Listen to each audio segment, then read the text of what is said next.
우리가 살아가다가 만나게 되는 인생의 불청객이 있죠. 불청객. 불청객이 뭐냐면 내가 초청하지 않았는데 나에게 찾아오는 손님을 가리켜서 불청객이라고 이야기하는데, 우리 인생에서 맞이하는 많은 불청객 중에서 하나가 뭐냐면 위기입니다. 위기. 여러분, 위기라고 하는 것은 내가 초청하지 않았지요. 원하지도 않았고 꿈도 안 꾸고 그랬는데 어느 날 우리 집 안방에 들어와 있고, 사람과의 관계 속에 들어와 있고, 신앙의 영역에도 들어와 있고, 또 내 육체 속에, 이 많은 것 속에 아주 다방면으로 찾아오는 것이 바로 인생의 위기라고 하는 것인데, 그럼 위기는 늘 두 가지로 갈라집니다. 이 위기는 말 그대로 위험한 기회가 되죠. 그래서 그 위기 때문에 망하기도 하고, 위기 때문에 잘못되기도 하고, 위기 때문에 정말 큰 어려움을 겪기도 하고.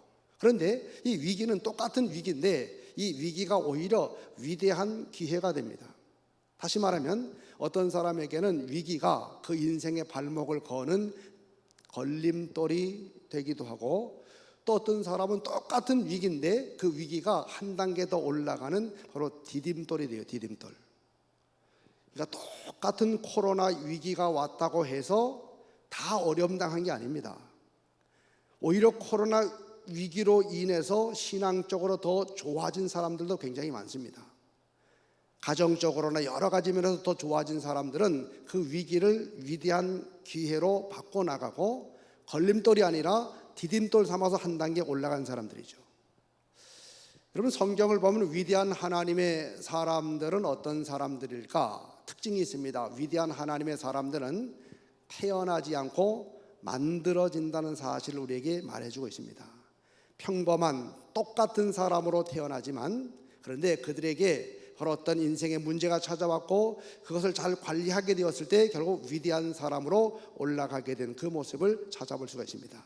그러니까 위대한 하나님의 사람들은 저절로 되지 않고 뜻하지 않은 인생의 불청객을 만나게 되었는데 그 위기 관리를 잘 함을 통해서 위대한 사람으로 세워지게 된 이야기가 바로 성경의 이야기입니다. 저는 오늘 여러분에게 엘리야라고 하는 사람을 같이 나누려고 합니다. 엘리야. 우리는 보통 엘리야 그러면 어떤 이미지가 있죠? 열왕기상 18장에서 갈멜산 정상에서 바알과 아세라 선지자 850명과 대결을 벌여가지고 당당하게 승리한 불의 사자, 이런 이미지가 있습니다. 그러니까 엘리야 그러면요, 그 엘리야는 불의 사자야. 불의 사자. 85대 1도 아니고 850대 1의 영적 싸움에서 당당하게 승리한 사람이야, 대단한 사람, 이런 이미지를 가지고 있는데, 근데 여러분, 이 엘리야에게 있어서 생략하지 말아야 되는 것은 위기입니다. 위기. 다시 말하면 열왕기상 18장의 엘리야는 17장의 위기 관리를 생략하고서는 절대로 생각할 수가 없습니다. 그래서 저는 오늘 엘리야를 이렇게 정의합니다. 엘리야는 불의 사자인 거 맞지만 그 불의 사자가 되기 전에 많은 사람은 결과에 집중하죠. 결과. 인생 극장이라든지 등등을 이렇게 보게 되면 잘된 거에만 집중하는데 중요한 것은요, 과정입니다. 과정. 저는 오늘 과정에 대해서 같이 나눌 겁니다. 어떻게 평범한 하나님의 사람이었던 엘리야라고 하는 사람이 위대한 불의 사자가 될 수가 있었을까? 이른바 위기를 통해서 만들어진 사람이 바로 이 엘리야입니다. 그래서 오늘 본문은 열왕기상 17장 24절 하나가 아니고 17장 1절부터 24절까지가 오늘 이제 본문인데 전체를 가지고 한번 해보겠습니다. 처음에 성경의 무대에 등장하고 있는, 처음에 역사의 무대에 등장하고 있는 엘리야는 어떤 사람이었을까? 지극히 평범한 신앙의 사람으로 출발합니다. 처음부터 불을 토해내는 이런 사람이 아닙니다. 아주 평범한 신앙의 사람으로 등장하고 있죠. 17장 1절 같이 읽어보시겠습니다. 시작.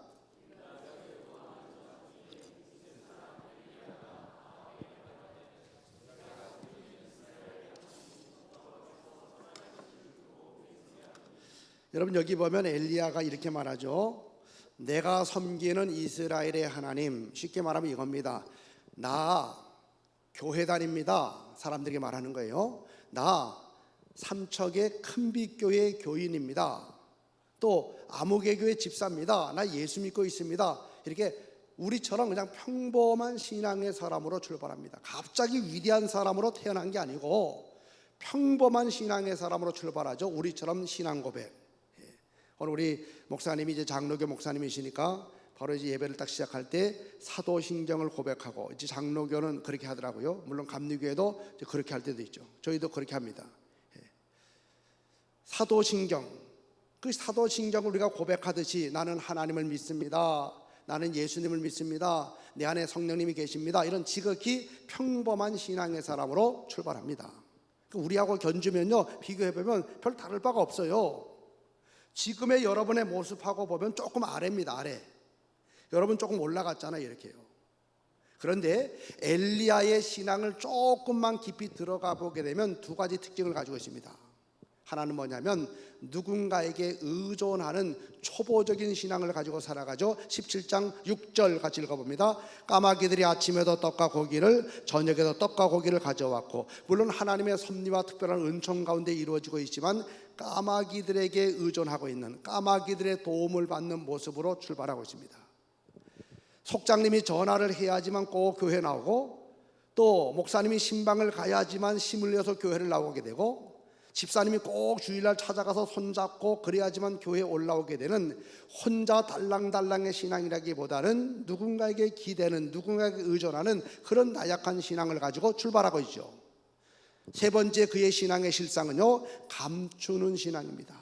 하나님의 섭리지만 읽어봅니다. 시작. 너는 여기서 떠나 동쪽으로 가서 요단 앞 그리 시내가에 숨고 자신을 당당하게 드러내기보다는, 이게 여러분 우리가 직장생활 하면서 나 삼척 제일교회 다닙니다, 나 삼척 큰빛교회 다닙니다, 여러분 내가 크리스찬이라고 하는 것을 직장 동료들에게 말할 수 있는 신앙의 경지는요 굉장히 높은 단계입니다.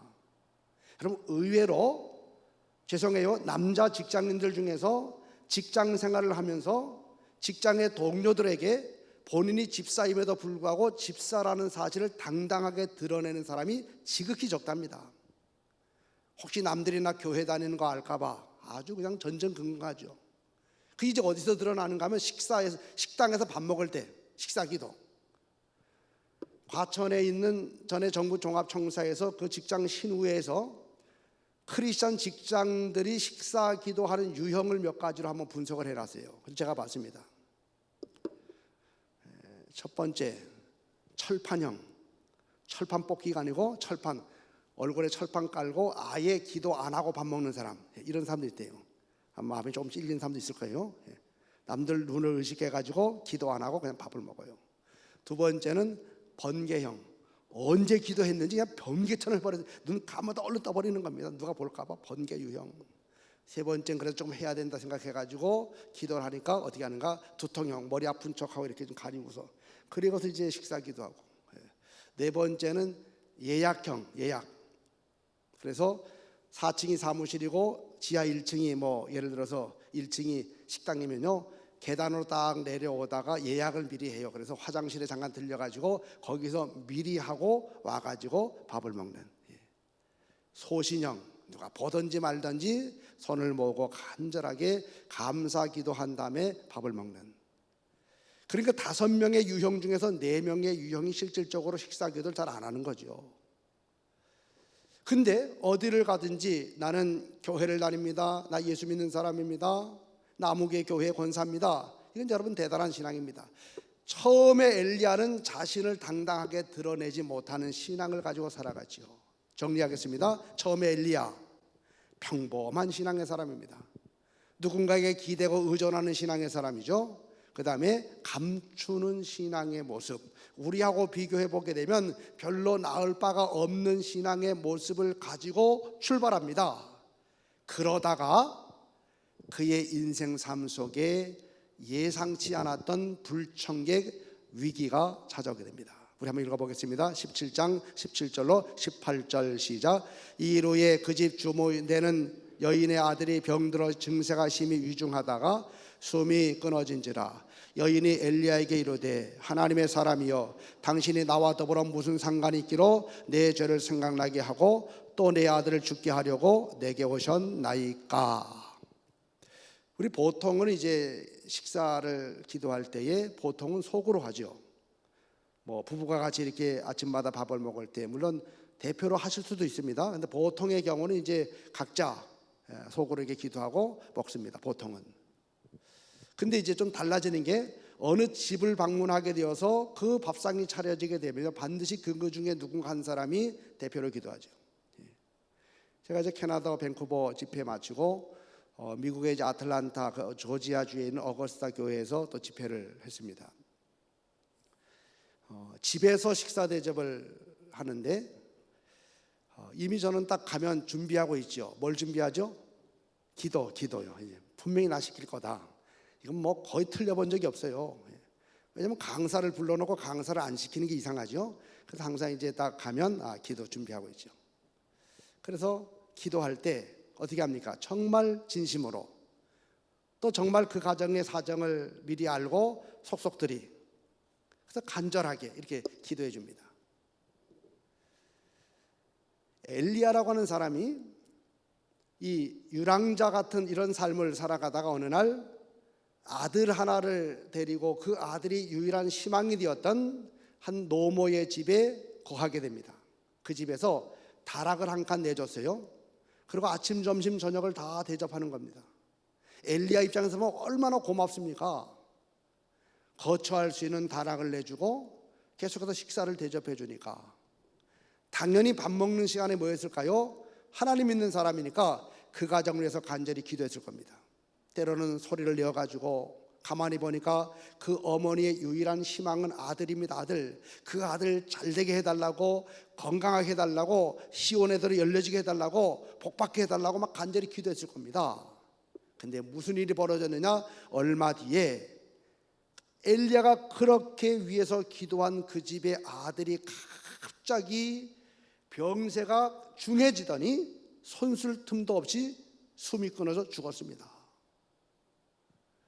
잘되게 해달라고 기도했는데 오히려 잘되게는커녕요 그냥 갑자기 죽게 되었죠. 그때 그 어머니가 가만히 있어도 엘리야는 미안해서 몸둘 바를 모르겠는데 그 엄마가 뭐라고 말하는가 하면 왜 재수 없는 당신이 우리 집에 와서 내 아들 죽게 만들었느냐, 이 아들 죽은 것의 모든 탓을 이 엘리야에게 다 퍼부어대고 있어요. 당신이 나와 더불어 무슨 상관이 있기로 내 죄를 생각나게 하려고 또 내 아들 죽게 하려고 내게 오셨나이까. 무슨 얘기입니까? 재수 없는 당신 때문에 내 아들 죽게 되었다. 사람이요 이 극단에 처하게 되면 막말합니다. 막말. 속에도 없는 얘기가 막 나오죠. 그냥 막 퍼부어대었죠. 그때 엘리야는요 큰 위기를 만나게 됩니다. 영적인 위기, 신앙적인 위기, 인간적인 위기 등등의 여러 가지 위기를 만나게 되었죠. 여러분, 오늘의 시대를 가리켜 사람들은 불확실성의 시대라고 말합니다. 한치 앞을 알 수 없는, 무슨 일이 벌어질지 모르는. 제가 어제 이제 숙소로 가다가 숙소가 꽤 멀어서 이제 시간도 많고 해가지고 전화가 한 통화 있길래 후배가 그 전화를 걸었어요. 그러다가 자다가 이렇게 받아요. 왜 이렇게 일찍 잤냐 그랬더니 뭐 일찍 자고 싶어 자는 게 아니라 오늘 축구를 하다가 여기 눈하고 눈썹 사이가 찢어져서 7방울을 꼬맸대요. 그래서 아파가지고 지금 그러고 있다고. 어쩌다 그랬냐 그랬더니 이제 이 감리교 전국 목회자 그 체육대가 있거든요. 10월 달에. 그 서울연에 이제 그거 준비하러 갔다가 그 골대 기둥에 그냥 들이받아가지고 됐다고. 안경 깨지고. 진짜 세상 어떻게 될지 몰라요. 무슨 일이 벌어질지. 이런 불확실성의 시대를 우리가 지금 살아가고 있는데 오늘 우리들 보십시오. 크고 작은 위기를 겪으며 살아가 지금 여기 계신 분들도요 정말 그 가까운 믿음의 식구에게 말 못할 어떤 인생의 문제를 가지고 있는 분 있으십니다. 우리는 인생을 살아가면서 세 가지 중에 하나예요. 지금 고난의 광야를 통과해내는 사람이 있는가 하면 막 빠져나온 사람이 있죠. 또 세 번째는 또 다른 광야 향해서 나아가는 사람이 있습니다. 이 셋 중에 하나입니다. 광야 같은 세상을 살기 때문에 주님 나라 갈 때까지 고난 위기로부터 절대로 자유로울 수 없습니다. 면제받을 수 없죠. 수없이 많은 위기, 가정에서 자녀들 때문에, 건강 때문에, 물질 때문에, 교회에서 믿음의 사람들 때문에 등등 여러 가지 위기를 겪으며 살아가고 있죠. 승리하는 신앙의 사람이 되려면 평안할 때 번성 관리도 잘해야 되지만 특별히 시시때때로 찾아오는 이 위기 관리를 잘해야 됩니다. 많은 사람이 위기의 순간에 넘어지는 사람 많죠. 코로나19 위기가 왔지요. 각 교회들마다, 여기 모르겠지만 각 교회들마다 교회를 떠난 사람들이 굉장히 많습니다. 저희 교회도 물론 예외가 아닙니다. 저희는 아주 소수임에도 불구하고 어쨌든 간에 지금 코로나 때문에 볼 수 없는 사람, 어디론가 행반을 갖춘 사람 뭐 등등 많습니다. 승리하는 사람이 되려면 위기를 잘 관리해야 되는데 보통 위기를 풀어나가는 유형이 몇 가지가 있어요. 첫째는 긁어 부수려명이 있죠. 내 문제 가지고 내 힘 가지고 해결해 보려고 하다가 문제 더 크게 만드는 사람이 있죠. 두 번째 절망형, 평소에는 하나님 그렇게 찬양하다가 위기 문제만 찾아오면 하나님이 돌아가셨느니 주무시느니 계시니 안 계시니 그 막 절망하는 사람들. 세 번째는 백치 유형이 있어요. 문제가 있으나 없으나 늘 천하태평입니다. 그렇죠? 죽어나는 것은 옆에 같이 사는 사람만 죽어나는 거예요. 전혀 문제의식이 없는 사람이 있죠. 네 번째는요, 바로 지혜 유형, 문제를 지혜롭게 풀어나감으로 바로 그 위기가 걸림을 당하는 걸림돌 아니라 디딤돌 삼게 되고 위대한 기회로 만들어 나가는 사람. 이 중에 엘리야는 어디에 속했을까? 바로 네 번째 유형. 그래서 우리가 엘리야가 보여주는 문제 앞에서, 위기 앞에서 어떻게 지혜롭게 처신했는가 같이 보도록 합니다. 첫째로 그는요, 위기가 찾아왔을 때 위기와 당당하게 대면하는 모습을 보여주고 있습니다. 한번 읽어볼까요? 엘리야가 시작. 엘리야가 그에게 그의 아들을 달라 하여. 어제 목소리 좀 높이라 그랬더니 또 주무시다 또 다 잊어버리셨죠? 새벽이기 때문에 이해는 되지만 그래도 조금 우리 톤을 조금 높여서, 하나님 말씀은 여러분의 영적인 수준을 그대로 드러내는 바로미터입니다. 크게 엘리야가 시작. 엘리야가 그에게 그의 아들을 달라 하여 그를 그 여인의 품에서 받아 안고. 지금 엘리야가 그 어머니, 오열을 터뜨리는 그 어머니에게 말하는 거죠. 이 어머니가요, 죽은 아들을 끌어안고 엘리야 보면서 재수 없는 당신 때문에 내 아들 죽었다고 막 퍼부어댔을 때 엘리야가 취할 수 있는 행동이 몇 가지 있죠. 첫째는요, 막 퍼부어대니까 다 받은 다음에 슬그머니 빠져나와서 2층 다락으로 올라가서 문을 딱 걸어 채운 다음에 밤이 되기를 기다리면서 그 있는 짐들을 정리하는 거죠. 밤이 되었을 때 슬그머니 야밤 도주하는 가능성 첫 번째 있죠. 두 번째, 그 엄마가 막 퍼부어댔을 때 그 흥분한 엄마를 보면서 가만히 있다가 어느 정도 진정이 되었을 때 엘리야가 눈을 똑바로 뜨고 이렇게 말할 수 있죠. 아주머니, 그 심정 제가 10%나 이해하겠습니까마는, 그러나 아니, 당신 아들 죽은 게 왜 내 탓입니까? 왜 나한테 그러십니까? 그렇게 이야기할 수도 있죠. 세 번째요, 그 엄마가 막 오열을 터뜨릴 때 같이 옆에서 그 아들 보고 같이 울어주기도 하고 또 나름 살려보려고 애를 쓰기도 하고 뭐 등등의 방법 가질 수 있었을 겁니다. 어디 뭐 동네 아주 중요한 병원에 거기 데려가기도 하고. 근데 그렇게 하지 않았죠. 이렇게 말합니다. 그 아들을 내게 주십시오. 이 아들은 죽은 아들입니다. 그리고 그를 그 여인의 품에서 받아 안았습니다. 문제가 찾아왔을 때 문제를 피하여 도망치지 않고 문제를 끌어안았다, 그 얘기입니다. 여러분, 성경을 보십시오. 위대한 하나님의 사람들은 위기가 없었던 게 아닙니다. 정말 말로 형용할 수 없는 위기가 찾아왔지만 그들이 보여준 신앙의 중요한 모습 뭐냐면 바로 위기와 맞짱을 뜨지, 맞짱. 다니엘, 기도 계속하면 사자굴 속에 집어넣어 죽이겠다라는 협박이 찾아왔을 때 타협하지 않았습니다. 피하여 도망치지 않았습니다. 사자굴의 위협이 찾아왔을 때 기도하면서 사자굴 속으로 집어 들어가게 되었어요.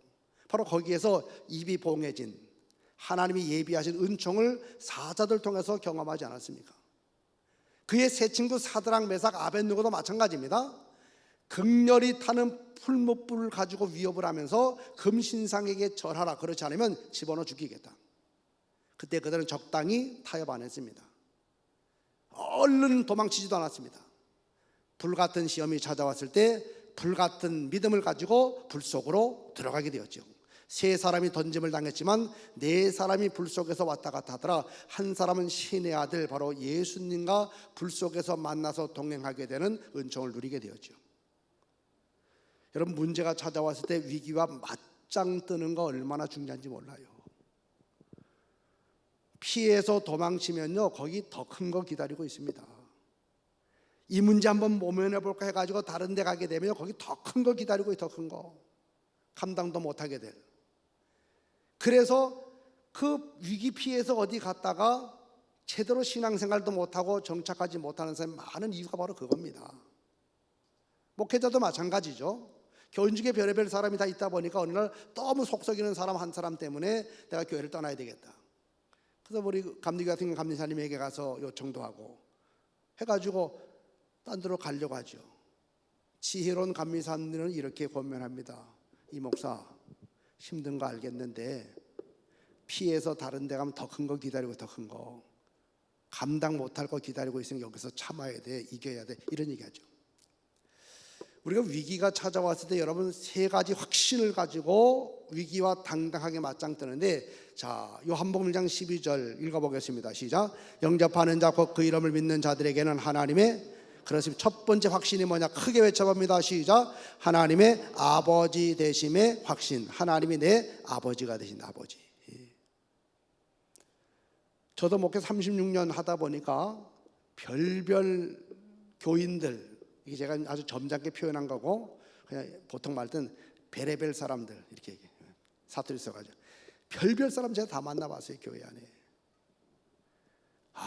그냥 늘 자기 중심으로 해가지고 목회자 공격하고 막 이 말펀치 날려대고 막 이 여기를 그냥 주먹으로 치지 않는 게 말로 그냥 치고 가슴팍을 치고, 이 말이 무서워요, 말이요. 그래서 어떤 때는요, 제가 그냥 너무 심한 그냥 힘들어가지고 펄썩 주저앉기도 하고 들어눕기도 하고. 저는 지금 한 번도 목회자가 된 거 후회한 적은 없지만 이런 생각을 하죠. 이게 목회인가, 이게 목회인가, 이런 생각을 하면서 좌절하기도 하고 또 일종의 절망감이라고 하는 것이 막 찾아오기도 하고. 그랬어요. 근데 그때마다 제가 다시 일어나면서 조용하면서도 아주 단호하게 외치는 말 한마디가 있습니다. 한번 저를 따라해보세요. 하나님이 내 아버지가 되시는데. 다른 거 아니에요? 전능하신 하나님, 창조주 하나님, 그 하나님이 내 아버지가 되시는데. 그래서 제가 하나님 아버지 그렇게 외치면서 다시 일어나게 돼요. 여러분 사실 그렇지 않습니까? 세상에 많은 거 붙잡을 필요도 없어요. 하나님이 내 아버지가 되신다. 전능하신 하나님, 창조주 하나님은 평안할 때도 내 아버지가 되시고 위기와 어려움 속에 있을 때도 변함없이 내 아버지가 되신다. 이 신앙만 분명하게 붙들고 살아가게 되면 어떤 위기와 환난과 시련 앞에서도 당당하게 살아갈 수가 있는데, 그래서 저는 참 좋아하는 말이 하나님의 아버지 되심이 아버지. 제가 이번에 간증할 기회는 시간 없어서 못하지만 저는 육신의 아버지의 이름을, 아버지라는 말을 신학교 들어가서 제가 어느 날 채플에 들어가서 기도하다가 깜짝 놀란 적이 있어요. 어느 순간부터인가 제 언어 속에서 사라진 게 아버지, 아버지. 하나님, 주님 이렇게 했지 하나님을 아버지라 부르지 않았습니다. 제가 막 간증 못하지만 어쨌든 우리 아버지가 그 알코올 중독자로서 제게 그 가했던 그 이 매질, 또 항상 1등만을 요구하는 그 욕심, 이런 것들 때문에 많이 맞으면서 제가 중학교, 고등학교 생활을 했기 때문에 저는 아버지는 항상 무서운 아버지, 1등만을 요구하는 아버지. 그래서 그 이미지가 하나님 쪽으로 투영이 되다 보니까 하나님이라고 불렀지만 하나님 아버지를 못했죠. 그러다가 이따 잠깐 간증할 기회가 있겠지만 우리 아버님이 이제 그 돌아가시게 되었을 때, 제가 목회를 막 나갔을 때입니다.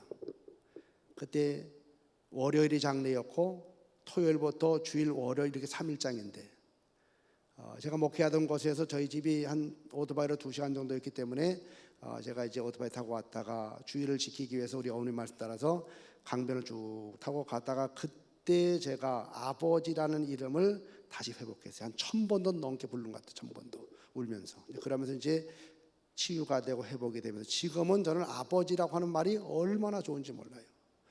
친구들 중에 노쇠한 연로하신 아버님을 모시고 있는 친구들이 보면 그렇게 저는 부러워요.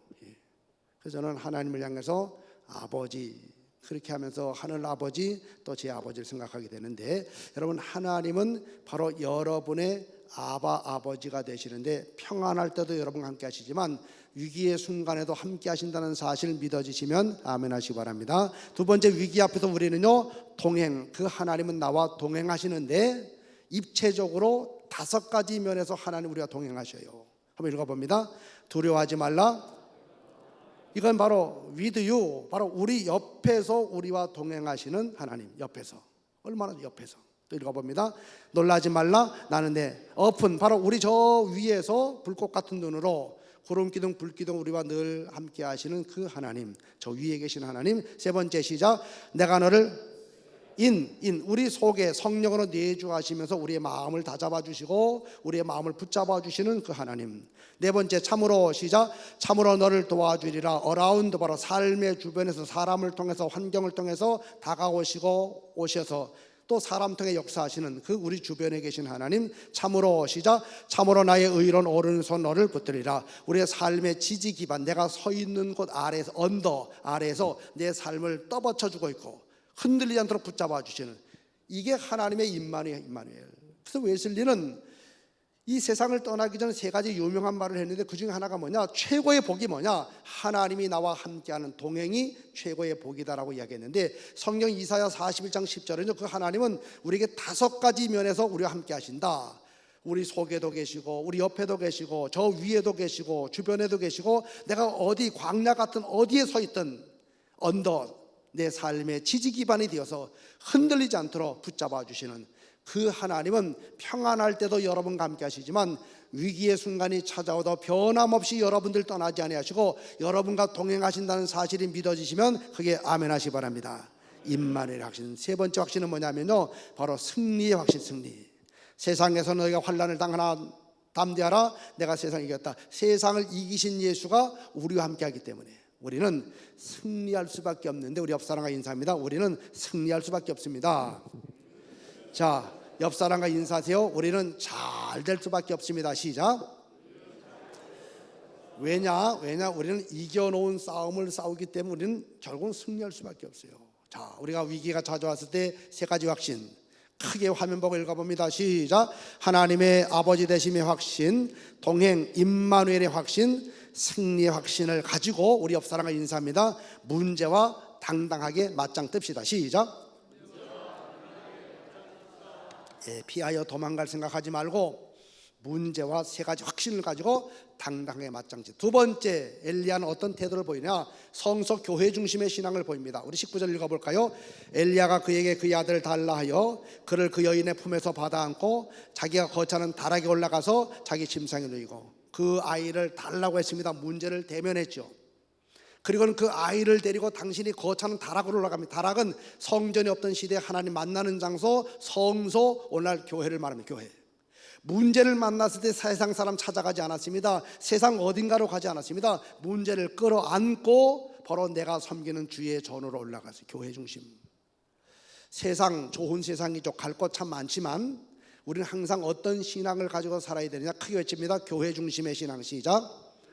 항상 우리는 교회 중심의 신앙을 가지고 살아야 돼요. 교회 중심. 교회 없는 우리는 없습니다. 우리는 교회 중심의 신앙을 가지고 살아요. 우시야 왕이 죽던 해에 나라에 어려움이 생겼을 때 이사야 선지자가 성전 교회에 올라가서 영광 가운데 계시는 하나님 만나고 말씀 앞에 비춰진 자신의 모습을 발견하게 되고, 또 세상에서 사명을 발견하고 다시 나가는 모습, 바로 이 성전 중심의 신앙. 시스기야가 병들어 죽게 되었을 때, 아수르 18만 5천이 쳐들어왔을 때 어떻게 해결합니까? 협박 문서 펴놓고 성전에 올라가게 되죠. 또 몸이 너무 아파가지고 성전에 못 올라가니까 벽을 향하여, 성전 쪽을 향하여서 하나님 앞에 기도하는 이른바 성전 중심의 신앙을 가지고 살아갑니다. 여러분, 세상 없어도요, 교회 중심의 신앙을 가지지 않고, 예를 들면 저 기도원 중심의 신앙을 가진다, 그 신앙은 절대로 건강한 신앙 아닙니다. 세상 없어도 교회 중심의 신앙을 가지지 아니하고 무슨 어떤 개인이 차린 무슨 재단, 기도재단 이런 데 중심의 신앙을 가지고 살아간다, 절대로 건강한 신앙 아닙니다. 교회는 절대로 우리가 분리될 수가 없죠. 왜 우리는 교회 중심, 왜 교회일까? 지금은 TV 프로그램 중에 그런 그 프로그램이 이제 없어졌는데, 우정의 무대라고 이 뽀빠 이상영 씨가 사회복이 됐는데, 연예인들을 데리고 군부대에 이렇게 위문을 가가지고 군부대 이제 연병장에 이렇게 특설 무대를 설치하고, 혹은 강단에 이제 장병들 모아놓고 이제 연예인들이 이제 공연하는 거죠. 가수들이 노래도 하고 춤도 추고 뭐 이러면서 이제 그 장병들을 위로하는 우정의 무대라고, 여러분도 아마 아시는 거 있을 거예요. 우정의 무대. 그 우정의 무대의 하이라이트가 뭐냐면요, 이 장병들 중에 어머니 한 사람을 초청을 해요. 이렇게 미리 섭외를 해가지고, 그리고 이제 모신 다음에 의자에 앉게 하신 다음에 앞에 가림막을 이렇게 설치합니다. 그러니까 누군지 모르죠. 저 바깥에 그림자로 이렇게 나오는데 장병들은 몰라요. 이상영 씨가 그럽니다. 여러분, 지금 여러분의 어머니 한 분이 여기 와 계십니다. 여기 와 계신 분이 내 어머니라고 생각이 되는 사람은 앞으로 나오시오. 그러면요, 한 100명 가까이 되는 장병들이 확 나와요. 어머니 한 사람인데. 이유는 한 가지가 있습니다. 어머니가 맞으면 바로 어머님 모시고 사단장으로부터 특별 휴가증을 받아가지고 어머니 모시고 휴가 나가, 휴가. 그게 한 100명이 나왔어요. 100명이. 이상영 씨가 마이크를 갖다 대면서 네 어머니 진짜 맞냐? 맞대요. 무슨 근거로? 우리 어머니가 어젯밤에 꿈에서 나타나서 여기 온다 그랬다고 막 그래요. 어떤 분은 그래요. 지금 우리 어머니의 그 향채가 지금 내 코에 막 진동한다고. 저 그림자 우리 어머니 맞다고. 막 그러면서 다 자기 엄마래요, 자기 엄마. 그러면 이제 어느 시점이 되면요, 가림막 뒤에 이렇게 앉아있던 그 엄마가 가림막 앞으로 딱 모습을 드러내요. 한복을 고 입으신 어머니가 딱 등장하면요, 자기 어머니를 확인한 한 사람이 쫙 나오죠. 그럼 뒤에 있었던 이 다른 장병들도 같이 우르르 와요. 그 막 어머니 끌어안고 볼을 비비고 막 업고 막 난리가 납니다. 그럼 같은 장병들도 자기 엄마 아니지만 같이 좋아요, 이렇게. 그때 저 밴드 쪽에서 음악이 딱 나옵니다. 그 음악이 뭐냐면 이거예요. 엄마가 보고플 땐 엄마 사진 꺼내놓고. 이 노래가 쫙 나오면요, 장병들이 다 그거 불러요. 엄마가 보고플 땐 엄마 사진 꺼내놓고. 카메라맨이 막 잡아주면 막 닭똥 같은 눈물을 쭉 흘리면서 이 노래 불러요. 누가 그러더라고, 이 노래를 가사를 조금 바꿔가지고 아빠가 보고플 땐 아빠 사진 꺼내놓고 이러면 나왔던 눈물도 그냥 쑥 들어간대, 이렇게. 군대 오기 전에 얻어맞은 생각 나가지고. 여러분, 영국이라고 하는 나라에서 영어를 직접 사용하지는 않지만 적어도 중학교 고등학교 때에 영어 교과서를 통해서 영어를 배우는 나라 100여 개국을 대상으로 설문조사에 설문조사. 그 설문조사 중에 하나가 뭐냐면, 떠올리기만 해도, 생각만 해도, 불러보기만 해도 마음이 가장 따뜻해지는 단어가 뭐냐 그랬더니 1위가 바로 mother, 엄마예요, 엄마. 멀리 계셔도, 아니 하늘나라 가 계셔도 그 어머니라는 그 모습을 이렇게 떠올리기만 해도 마음이 따뜻해지고 포근해지고 때로는 눈물이 핑 돌고, 이게 마더 엄마라는 거죠, 전 세계적으로. 그래서 많은 사람들이 추석 명절, 설 명절을 맞이하면 고향으로 가는 게 어머니가 계시기 때문에 가죠. 저희는 이제 우리 아버님은 오래전에 돌아가셨고 어머님은 작년 10월에 돌아가셨습니다. 그렇게 되니까 제 고향이 고향이지만 잘 안 가게 돼요. 우리 어머님 계실 때는 한 달에 한 번 꼭 시간을 정해서라도 그 어머님 뵈려고 그 바빠도 내려갔었는데, 어머님과 계시지 않는 고향은 더 이상 제게 있어서 이 고향이라는 의미보다는 그냥 내가 자라난 곳, 이 정도입니다. 이런. 한 종교 개혁자가 이런 얘기를 했어요. 우리 한번 같이 읽어보겠어요. 자, 시작. 교회를 어머니의 따스한 품으로 느끼지 못하는 사람은 하나님을 아버지라 부를 자격이 없다. 한 종교 개혁자의 얘기입니다. 내가 섬기는 교회를 언제나 안기고 싶고 머무르고 싶고 떠올리기만 해도 참 마음이 좋아지고 이런 어머니의 따스한 품으로 느끼지 못하는 사람은 하늘에 계신 하나님을 향해서 아버지라 부를 자격이 없다라고 얘기했습니다. 누가 건강한 신앙을 가진 사람입니까? 바로 교회 중심의 신앙. 여러분, 우리는 이 세상에서 지상의 예배를 이 교회에서 드리시다가 하늘나라 가게 되면 하늘나라 교회에서 천상의 예배를 드리게 될 사람들이라는 사실을 꼭 기억하시고, 지상에서 허락하신 여러분의 섬기는 교회들을 어머님의 따스한 품처럼 여기고 더 교회로 가까이 오게 되고 교회를 사랑하게 되고 교회 안에 머물게 되고 교회 중심의 신앙을 가지고 살아가는 바로 여러분들 되시기를 간절히 축원합니다. 세 번째, 엘리야는요, 위기가 찾아왔을 때 기도해요. 기도. 문제를 끌어안고 다락에 올라가서 펼쳐놓고, 그리고 기도하되 그의 기도는 두 가지 기도입니다. 첫 번째는 3번 기도했다. 한 번, 두 번, 3번을 말하는 게 아닙니다. 지속적으로 응답이 올 때까지 지속적으로. 또한 그의 기도는요, 얼마나 간절하게 기도했는지 부르짖어 가면서 간절하게. 그랬을 때 어떤 결과가 찾아옵니까? 우리 한번 읽어볼까요? 시작. 고상한 기도가 우리의 인생을 고상하게 만들지 않고 고생하는 기도가 우리의 인생을 고생하게 만든다. 오 주님, 다 아시지요? 기도 끝. 이런 고상한 기도가 우리의 인생을 고상하게 만드는 게 아닙니다.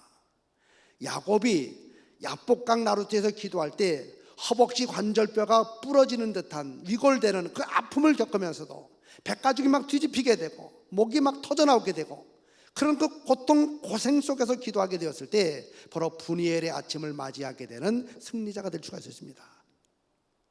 결국 엘리야는요, 문제를 만났을 때 문제를 대면했습니다. 교회 중심의 신앙을 가졌습니다. 그리고 기도하되 지속적으로 기도하고 간절히 기도하게 되었을 때 어떤 결과가 찾아왔느냐? 바로 죽은 아이가 다시 살아나는 위기 극복의 역사가 나타나게 되었고, 또 한 가지는요, 하나님과 사람에게 인정받는 이른바 열왕기상 18장에 설 수 있는 자격을 갖추게 된 하나님의 사람으로 시험받게 됩니다. 그러니까 열왕기상 18장의 불의 사자 엘리야는요, 17장의 위기를 빼놓고서는 절대로 생각할 수 없습니다. 18장의 위대한 하나님의 사람은요, 17장의 위기를 통해서 만들어지게 되었다는 사실을 분명히 알아야 됩니다. 여러분이 좋은 신앙의 사람이 되려면 반드시 거쳐야 되는 것은요, 이제 내일 새벽에는 제가 하나님의 섭리에 대한 말씀을 드릴 겁니다. 굉장히 좋은 말씀이니까 더 많이 나오시는데, 이런 위기를 잘 관리하게 되었을 때 위대한 하나님의 사람이 되었죠. 제가 이제 정리하겠습니다. 오늘 말씀 3가지를 가지고 제 간증을 짤막하게 하고 정리하겠습니다. 우리 아버님이 39살 때 몸이 이상이 크게 있어가지고 원주 기독병원에 갔더니 간경화 말기 판정을 받았고, 더불어서 3개월 시한부 판정을 받았습니다. 너무 믿겨지지 않아가지고 서울의 큰 병원에 가서 검사를 했더니 또 똑같은 게 나왔어요. 간이 지금 너무 간경화가 많이 진행이 되었습니다. 말기입니다. 간경화, 간이 굳어지는 거요. 회복이 안 됩니다. 그리고 앞으로 사초야 3개월이니까 물 좋고 공기 좋은 곳에 가서 남은 여생을 정리하십시오. 3살 적은 2살 적은 우리 어머님에게 큰 위기가 찾아왔습니다. 5남매가 있었는데 어린 5남매를 데리고 있었던 37살 우리 어머님에게 인생의 신앙에 큰 위기가 찾아왔습니다. 우리 아버지는 그 당시 철도 공무원이었는데 유일한 경제의 줄이 바로 아버지의 그 월급이었는데, 그게 이제 3개월 후에는 중단이 되고 가진 재산 없는 5남매가 있는 이런 가정에 우리 어머님의 큰 위기가 찾아왔죠. 그때 우리 어머님은 인생의 큰 위기를 37살 때 맞이하게 되었을 때 우리 할머니로부터 배운 신앙을 가지고 우리 할머님과 하던 것대로 바로 교회로 달려가야 돼. 교회로. 그 당시 섬기던 교회는 철야 기도하는 철야 기도꾼 권사님 한 6명 있었는데, 그분들이 이제 저녁 늦게 교회에 와서 이런저런 얘기하고 기도하다가 잠깐 주무시고 새벽 기도 마치고 돌아가시는 바로 이 대열에 우리 어머님도 합류했답니다.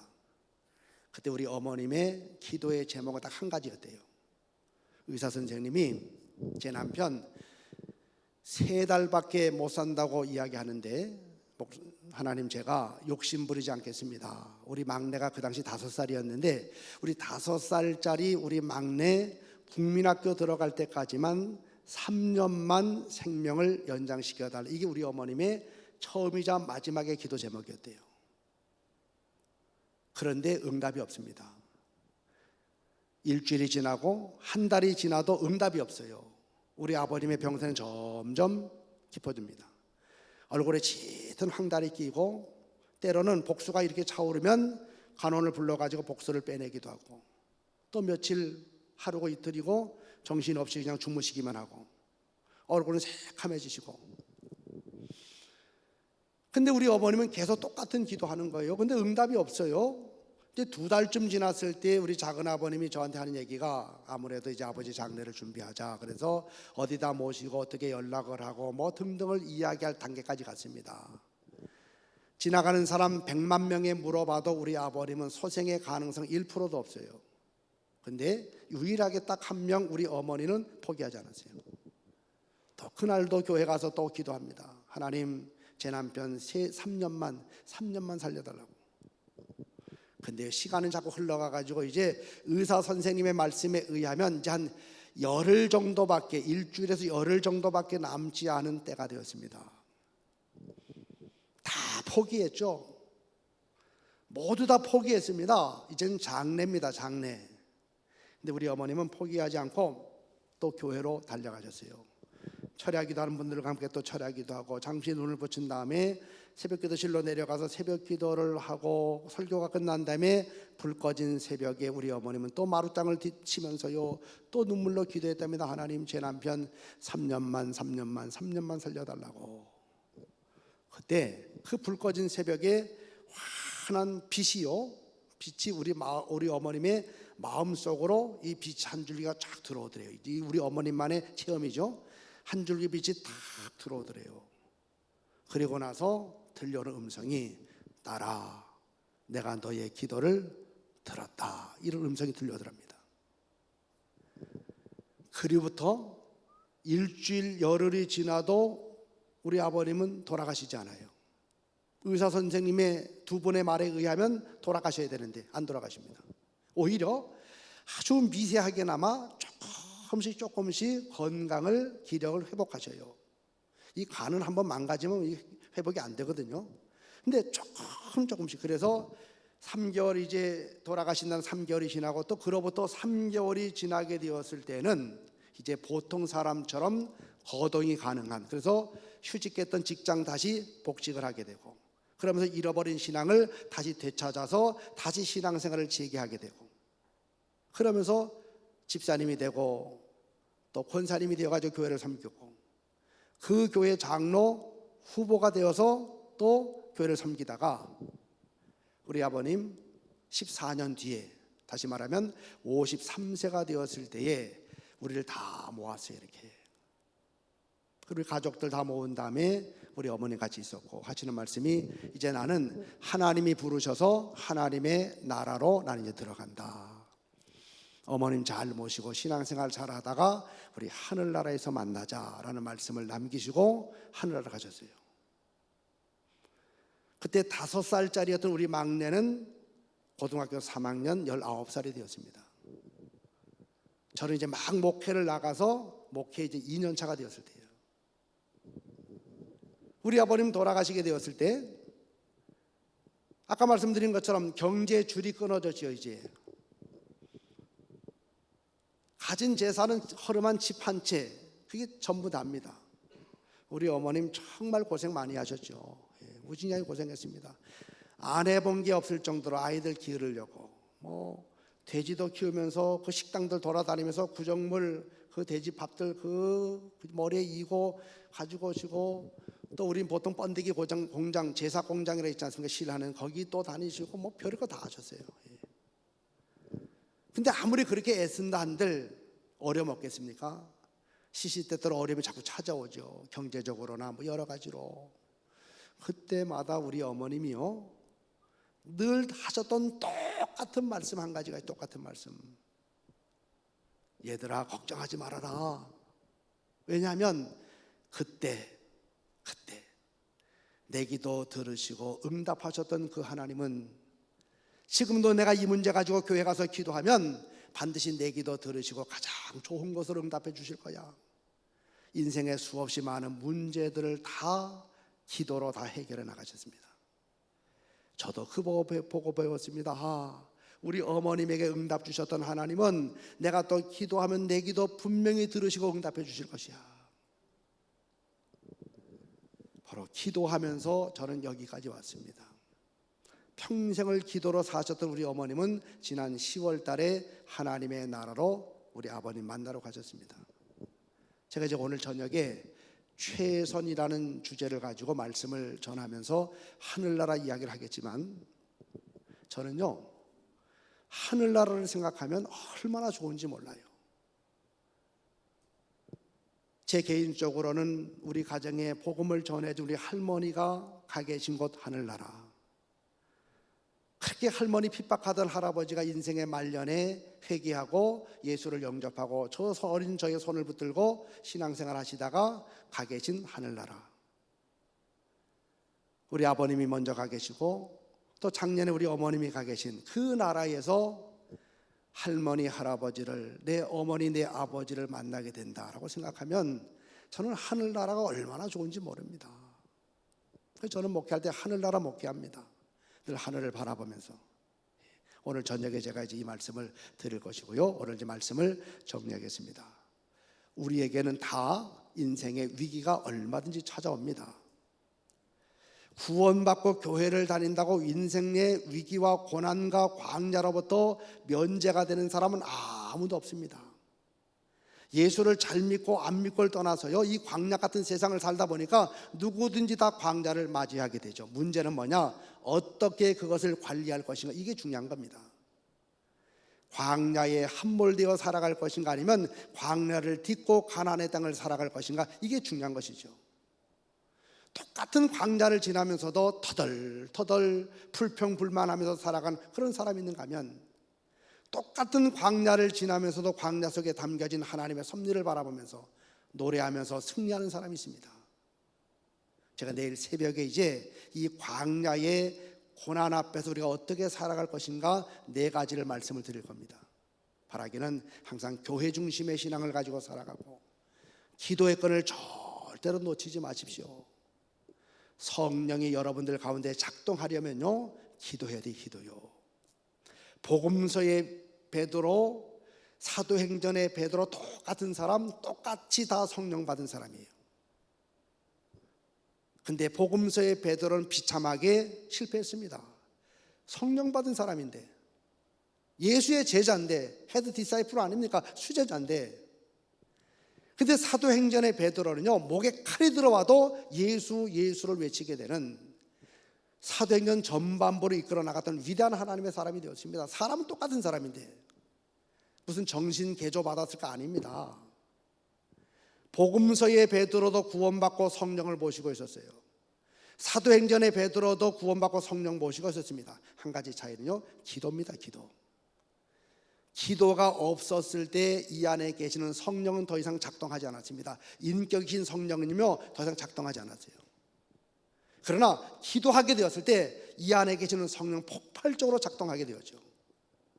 이제 우리의 중요한 것은 성령 다 받으신 분들 아닙니까?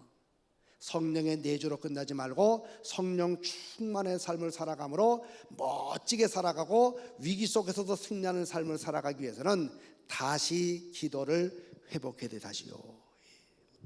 새벽 기도 얼마나 중요한지 모릅니다. 새벽 기도 다시 회복하고, 여러분 개인 기도 다시 회복하고, 교회가 추구하는 기도의 그 자리에 다시 회복하게 되고, 여러분 기도를 회복하되 응답이 올 때까지 정말 간절하게 기도하다가 위기가 변하여서 위대한 기회가 되고, 인생의 모든 걸림돌이 변하여서 점핑하게 되는 디딤돌의 역사의 주인공들 되시기를 주의 이름으로 간절히 축원합니다.